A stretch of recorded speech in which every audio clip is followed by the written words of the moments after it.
25,35,964 మంది రైతు కుటుంబాలకు 20,617 కోట్ల రూపాయల రైతు రుణమాఫీ చేసి రుణ విముక్తులను చేయడం ద్వారా రైతులు ఆత్మగౌరవంతో బ్రతికే విధంగా ఈనాడు ప్రజాప్రభుత్వం చర్యలు చేపట్టింది. అదేవిధంగా ఈనాడు రైతులకు ఉచిత కరెంటు కోసం ప్రతి సంవత్సరం 15,333 కోట్లతో ఉచిత విద్యుత్తును అందిస్తున్నాం. రైతు భరోసా పథకం కింద రైతులకు పెట్టుబడి సాయాన్ని ఎకరాకు 12,000 ప్రతి సంవత్సరానికి పెంచడం జరిగింది. ఇవాళ రైతులకే కాదు, రైతు కూలీలకు, ఉపాధి హామీ కూలీలకు ఇందిరమ్మ ఆత్మీయ భరోసా పథకం ద్వారా భూమి లేని వ్యవసాయ కూలీ కుటుంబాలకు ఏడాదికి 12,000 రూపాయలు ఉచితంగా అందించే పథకాన్ని ప్రవేశపెట్టినమని చెప్పడానికి నేను ఆనందిస్తున్నాను. అదేవిధంగా వరి ధాన్యానికి మద్దతు ధరతో పాటు సన్న వడ్లకు 500 రూపాయల బోనస్ ఈరోజు చెల్లిస్తున్నాం. దీనివల్ల రైతులకు అదనపు ఆదాయం లభించడమే కాకుండా రాష్ట్రంలో సన్న ధాన్యం దిగుబడి భారీగా పెరిగింది.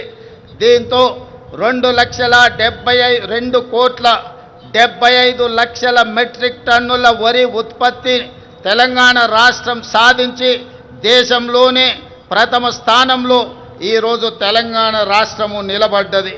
అదేవిధంగా పెరిగిన ధాన్యం ఉత్పత్తికి తగినట్టుగా రాష్ట్ర వ్యాప్తంగా 8,000 కొనుగోలు కేంద్రాలను ఏర్పాటు చేశాం. రైతులు పండించిన ప్రతి గింజను ప్రభుత్వం కొనుగోలు చేసి రైతులు దళారుల బారిన పడకుండా కాపాడడం జరుగుతున్నది.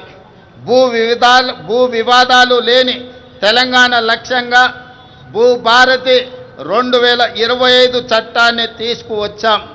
గతంలో ఉన్న ధరణి చట్టం కొద్ది మందికి చుట్టమైతే ఈనాడు భూభారతి చట్టం పేద ప్రజలందరికీ రక్షణ కల్పించే చట్టంగా మార్చి ప్రతి పేదవాడి సమస్యను పరిష్కరించి ఈరోజు అసైన్మెంట్ భూములతో పాటు అడవుల్లో ఉన్న ఆదివాసీలకి అందించిన అటవీ హక్కుల చట్టాలను అమలు చేసి వాళ్ళ భూములకు రక్షణ కల్పించే విధానాన్ని ఈనాడు భూభారతి చట్టంలో మనం తీసుకురావడం జరిగింది.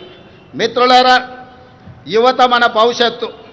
అందుకే ప్రజాప్రభుత్వం అధికారంలోకి వచ్చిన వెంటనే 16 నెలల్లో దాదాపుగా 60,000 ప్రభుత్వ ఉద్యోగ నియామకాలు చేపట్టడం ద్వారా తెలంగాణ ఉద్యమంలో, తెలంగాణ రాష్ట్ర సాధనలో ముందు భాగాన నిలబడ్డ నిరుద్యోగ యువకులకు ఒక నమ్మకాన్ని, విశ్వాసాన్ని, భరోసాని ఈ ప్రజాప్రభుత్వం అందించడం జరిగింది.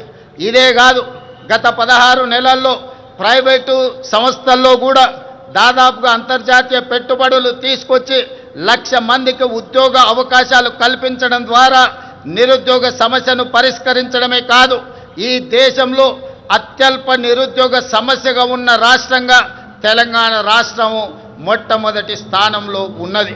అదేవిధంగా మిత్రులారా, ఈనాడు ఉద్యోగ నియామకాలలో వైద్య రంగంలో కావచ్చు, పోలీసు రంగంలో కావచ్చు, నీటిపారుదల, సింగరేణి కాలరీస్ ఇలా చెప్పుకుంటూ వెళ్తే ప్రభుత్వంలో ఉన్న ప్రతి ఖాళీలను ఈనాడు భర్తీ చేయడం ద్వారా నిరుద్యోగుల విశ్వాసాన్ని ఈ రాష్ట్ర ప్రభుత్వం చురగొన్నదని చెప్పడానికి నేను చాలా సంతోషిస్తున్నాను. అదేవిధంగా సివిల్స్ పరీక్షలు ఈనాడు ఈ దేశంలో ఏ రాష్ట్రం అభివృద్ధి చెందాలన్నా సివిల్ సర్వీసెస్కు సంబంధించిన అధికారుల యొక్క ప్రణాళికలు దేశ అభివృద్ధిలో కీలక భాగం పోషిస్తున్నాయి. తెలంగాణ రాష్ట్రం నుంచి సివిల్ సర్వీసుల్లో ఆశించిన మేరకు మన విద్యార్థులకు అవకాశాలు రాకపోవడం వల్ల తెలంగాణ రాష్ట్ర ప్రభుత్వం సివిల్ సర్వీసెస్కు ప్రిపేర్ అవుతున్న వాళ్లకు హైదరాబాదు నగరంలోనే కాదు ఢిల్లీలో కూడా శిక్షణ పొందడానికి రాజీవ్ యువ వికాసాన్ని అందించడం ద్వారా సివిల్ సర్వీసెస్ ప్రిలిమ్స్కి ఎన్నికైన వాళ్లకు 1,00,000 రూపాయలు, మెయిన్ పరీక్షలకు ఎన్నికైన వాళ్లకు 1,00,000 రూపాయలు ఆర్థిక సహాయాన్ని అందించడం ద్వారా ఈనాడు దేశంలోనే మన విద్యార్థులు అత్యధికంగా సివిల్ సర్వీసెస్కి ఈరోజు ఎన్నిక కాబడ్డారని చెప్పడానికి నేను సంతోషిస్తున్నాను. అదేవిధంగా యంగ్ ఇండియా స్కిల్స్ యూనివర్సిటీ ఈనాడు విద్యా సంస్థల నుంచి, ముఖ్యంగా ఇంజనీరింగ్ కాలేజీల నుంచి ప్రతి సంవత్సరం 1,10,000 మంది విద్యార్థులు పాస్ అయ్యి సర్టిఫికెట్ తెచ్చుకుంటున్నా ఈరోజు మార్కెట్లో అవసరమైన స్కిల్స్ వాళ్లకు లేకపోవడం వల్ల ఉద్యోగ ఉపాధి అవకాశాలు కోల్పోతున్నారు.